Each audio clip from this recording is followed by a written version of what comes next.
Hi there, this is Adam Jones from BoatLife. Hope you guys are well. We are here in Worcester at the Anchor Pub and Kitchen. We were planning to do some filming down by the water. We looked at the weather, we planned it, and it is raining. I am with David Johns from Cruising the Cut. How are you, sir? I'm doing very well, and Good. yes, it is definitely raining. Yes, 100% raining. We thought it was going to be sunny. Even yesterday when we spoke about it, good. we thought it was going to be fine. It turned Now, up and instantaneously. Little spitter spotter, and now it's a full-on torrential downpour. It is a torrential downpour, but I guess, you know, it's realistic. It's British summertime, isn't it? But down by the canal, it's raining. Seems pretty normal.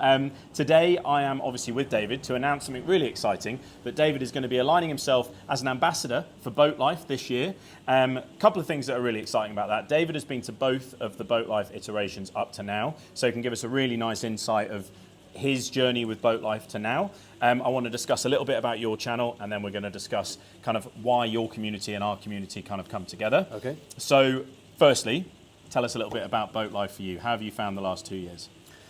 I was very interested to see a new show, particularly when I knew it was going to have some inland waterway section. Yeah. Now, it's a convenient show for me, I must be honest, because it's in Birmingham and I live in Worcestershire, so I thought, great, that's an easy one to pop along to. Yeah. But I was so pleased to see that it specifically mentioned inland waterways, because you sometimes see shows that are about boats and you think, what sort of boats is it? And it's, the canals have often seemed to be a bit forgotten, a bit sidelined sometimes, whereas BoatLife said, we have an inland waterways section. I thought, right, I'm going to that. Yeah. Now, first year, and not surprisingly, it was quite small. It was tentative, baby steps, but you would expect that from a first year. Yeah. Very pleased when last year it had substantially expanded. I think you had something like 3 narrowboats on display in the first year, and that went up to 13 narrowboats on display last year. Yeah. Not this year, but last time. So the commitment I could see was there that you want to expand it. I've chatted to the organisers and they said, yeah, we really want to have a decent inland waterways presence. And I am a mad fan of the canals. I mean, I'm a big pro-canal enthusiast. My channel's about canals. I love the canals. I want to see everyone bigging up and talking about the canals. So to have a show that is just not saying, oh, well, we better kind of take the canals and put them in a corner so we can say we've got canals, but actually bring them out and say, look at all this canal stuff. Yeah, totally agree.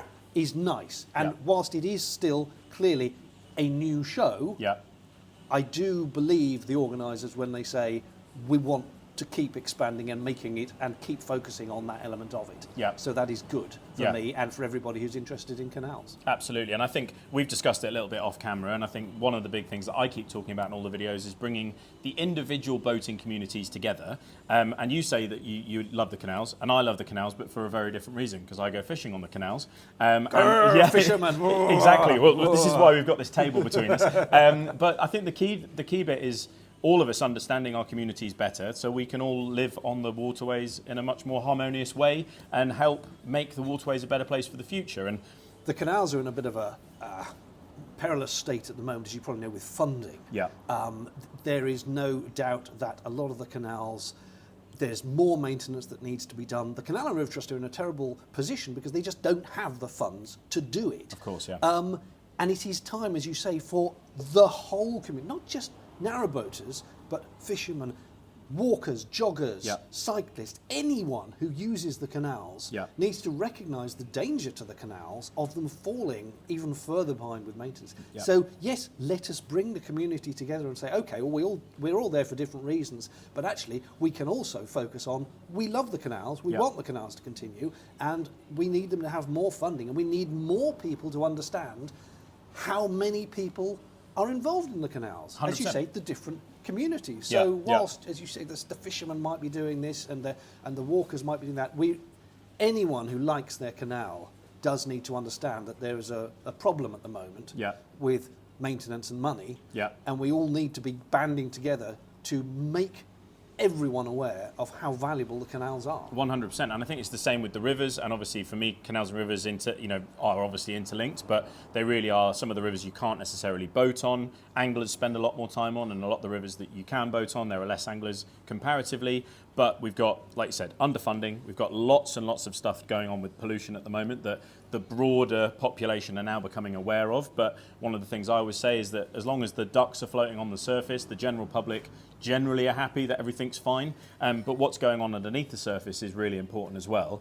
And that's something that certainly the anglers are very passionate about. I know that the boaters are as well. And bringing those two things together can help them from that front as well. So it really is, from my side, I think it's a really important thing that's going on. And Richard, the organiser of BoatLife, is right behind all of those aspects of the community. And like you said, year one, not that many boats comparatively, but a nice starting point.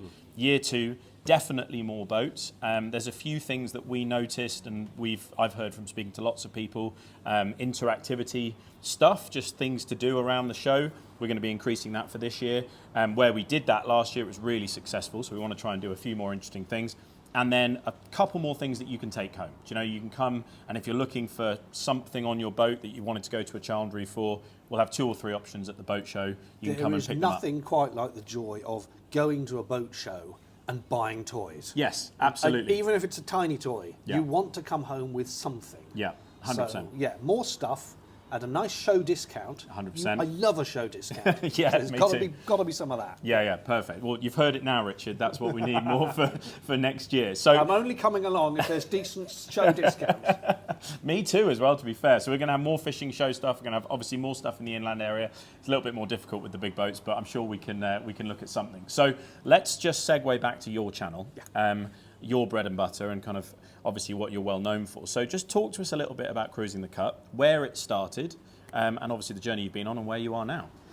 Well, something like 8 years ago, I was tiring of my job. I was a local TV news reporter, and it was fun, had a lovely group of workmates, but it was very much the same thing again and again, day in, day out. And I had just kind of gone where I could go with that.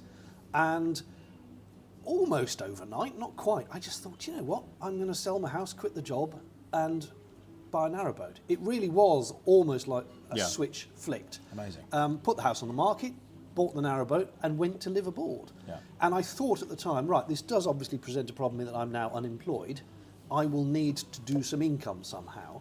And initially I started writing for the Canal Boat, Waterways World magazines, and I did little bits of video production. But coming from a TV and radio background, I thought I can do a YouTube channel. There will be people who are interested about this. And I had no idea how many or whether it would actually earn me anything worth having, but I knew you could earn a bit of money on YouTube.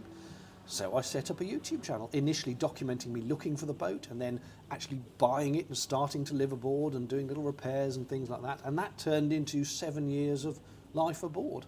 Amazing. And where you are now? big YouTube channel, 230-something thousand subscribers, which for a very, very niche channel, is amazing. I think is pretty good going. I know there are huge YouTube channels. But if I wanted that, I ought to be doing Minecraft videos or something. That's not my bag. Maybe it's canal boating in Minecraft. Canals, we could have just come up with just transition. The whole channel should just become done in Minecraft. Totally agree. You heard that here first. It's definitely here first. The thing I love about it, like you said, is that you think a community is only yay big, and then you start doing something like your channel, which obviously is very well built, very well put together, very interesting, comes with loads of knowledge. But the community that then builds around all of these channels is amazing to see. And like you said, when you get to 100,000, you think, oh, probably this is about as big as it could possibly get. And then you steam past that into almost mid 200,000s, which is incredible to see. What's next for the channel?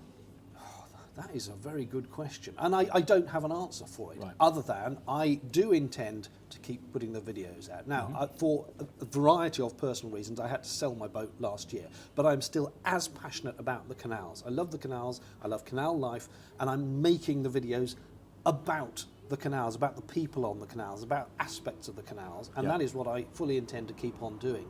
And it's funny you mentioned that, because there are so many people now making YouTube videos about canals that there's more exposure for anyone to see what the joy of the canals is all about than there ever has been. So if people don't want to watch my channel, they can watch so much. There's a plethora of choice out there. And this is great. The more the merrier. Totally TV agree. channels are doing more programs about canals. There's been a kind of an interest and a resurgence And that is great. Yeah. I'm very happy about that. Totally agree. And I think probably some of that is to do with, and I know it's very easy to say, we say it for everything at the moment, but COVID has had an impact on that. We've all looked inside the country rather than outside for the first time in many, many years. And I think, like you said, people are starting to realise, maybe not on a rainy day in Worcester, but these are beautiful places to be, and they are right on our doorsteps. We were talking about it earlier on. Kennet and Avon Canal transitioning onto the Severn and the Thames, coming up the Grand Union. We've got the Worcester and Birmingham Canal here, the Stratford arm further. There's just so much water to explore. And I'm not 100% of the facts, but I know you're very close to a canal pretty much all the time in the UK. They're really accessible. So most of England, less so in Wales, but of course you have the Llangollen at the top, and you've got the Monbreck down the bottom, you've got the Swansea Canal, which isn't connected to the network. But there's a canal for many people within easy reach. Yeah. And it is transformative when you forget going on a boat, just walk down to the canal. And as soon as you step off the road and onto the towpath, it is another world. It really is. It's hard to describe, but suddenly the traffic and the hustle and the bustle vanishes, and you're in a little oasis of ducks and swans and bird song and nature and calm. Oh my, the calm. Yeah. It is such a relief to potter down the canals and amble along, and people will just smile at you and chat to you and say, good morning, good morning. It's a nice place to be. Yeah, totally agree. And it is a really nice place to be. And again, I've said it before about the kind of fisherman boat thing, and I jest slightly in the sense that I love having those interactions, especially people that are living halfway down a section that is miles from anywhere, and they're sat outside drinking a cup of gin, probably in the evening, as I'm wandering. Wandering past. I was going to say a cup of tea. It's usually not a cup of tea, but they're so interested to talk and friendly, and it's the only person they see walking along during the day. They are amazing places. So, one of the things that I wanted to touch on, and I think it's an obvious question, but one that's really worth kind of touching base on, is why BoatLife for your community? Why partner with BoatLife? There has been for many years a default show for inland waterways people that is held it's the end of May. I think it's the end of May bank holiday, and that's a great show. A lot of people know about it, but I think it is definitely worthwhile having another show to go to. It's nice to have alternatives. I remember when I was a child and we only had BBC One and ITV, and then you had Channel 4 and Channel 5, and suddenly, look at all this great stuff, and it never detracted from the original. You had more choice. So whilst the show at the end of May is fine for what it does, having an alternative show with a different perspective on things, and yes, okay, the exhibitors by and large are the same sort of companies and places, but the perspective of the show is different. It's a very accessible show, actually. Say what you like about the NEC, it's very easy to get to.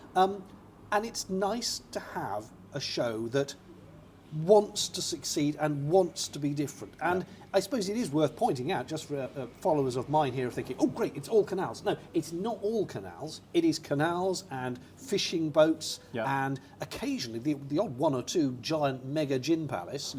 So there's a bit of all kinds. It is boat life. It is not just canal life, but it is boat life. But even as a canal person, I did enjoy wandering around the others and speculating on, I quite like that fair line there. Could I get that Targa 45 down the canal? Exactly. No, and I think you're right, and that's the key bit, is bringing all of those bits of the community together. I think the fact that it's in Birmingham, from an inland standpoint, is fantastic. Yes. And like you said, there's Crick, which is great, and I was there this year, and I've said it in the videos, I had a wonderful time, and it was a really nice example of, guys and girls coming up on their boats, staying. You get a real sense of the canal community at that show, and BoatLife wants to complement that and give us somewhere that we can come together as a community, and I keep saying it, in February, when it's cold and everybody's otherwise hunkered down with their wood burners on their boat, they can come and spend a few hours at the NEC with mates, all get together, have a drink, share ideas, share experiences, and hopefully better the community and also the broader church of boating in general, I think is, certainly from my side, what I think can happen. So we touched on it at the very beginning.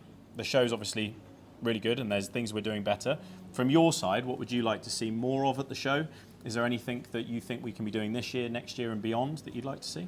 Always more boats there for people to walk around. It's the one thing I get asked as a YouTuber is, can you make a video just walking around all the boats, people want to see the interiors. It is amazing how narrow boats, which all effectively follow the same pattern, are yet so different inside. So the more boats you can have for people to wander around, and the trouble with Crick, I mean, is that by and large you have to book a slot to go on some of the boats, and if you don't book up right at the start, that's it. You can just stare at them from outside, and that's a shame. Whereas at BoatLife, it was more like the traditional boat shows I used to go to in London or Southampton, where you just rock up, take your shoes off, and as long as the boat wasn't ram full, you could go and have a walk through. So I like the accessibility of it for daydreaming to an extent. You know, new boats aren't cheap, but the ability to go in and have a look at those. So more boats, please, that you can go and have a look round, and yes, a smattering of the stalls selling stuff, so you can come away with a nice knick-knack or something at a decent price. Well, again, Richard, you've heard it. That's the next steps from the inland area. David, thank you so much for spending some time with us. If you guys haven't been and had a look at David's YouTube channel, Cruising the Cut, then please go and have a look. There are so many videos on there, and it's a really unique look at the way that David looks at the canals. You know, very historical in places, very well presented, obviously from your background. So if you're looking for that type of video, get yourself on there and have a look. There's plenty of them, and we will be seeing David obviously throughout the year, but also at BoatLife in February. Perfect. Well, thank you very much, David. Thank you very much. We'll see you soon. Cheers. Thanks, guys.